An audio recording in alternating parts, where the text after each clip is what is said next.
Mapolsek Banda Sakti Kota Laut Semawe berhasil mengungkap kasus penipuan bermodus memalsukan surat retribusi sampah mengatasnamakan Dinas Lingkungan Hidup Kota Laut Semawe. Sebab itu, masyarakat diminta waspada dan melapor ke pihak dinas terkait atau ke pihak penegak hukum bila menemukan pihak-pihak yang mengutip retribusi secara tidak sah. Kapolres Laut Semawe AKBP Hengki Ismanto mengatakan telah menahan RS berusia 40 tahun warga Kecamatan Banda Sakti Kota Laut Semawe terkait perkara tersebut. Selain itu, ikut disita bukti perangkat komputer yang digunakan tersangka untuk membuat surat setoran retribusi daerah palsu, 23 surat setoran retribusi palsu, dan sepeda motor.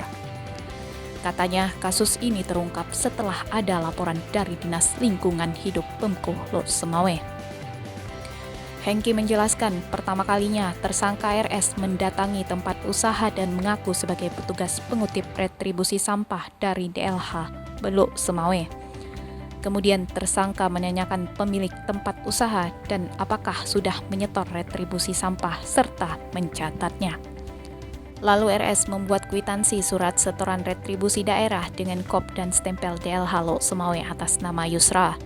Selanjutnya, tersangka kembali ke tempat usaha untuk menyerahkan surat tersebut sehingga pemilik usaha yang didatangi membayar sesuai nominal dalam surat.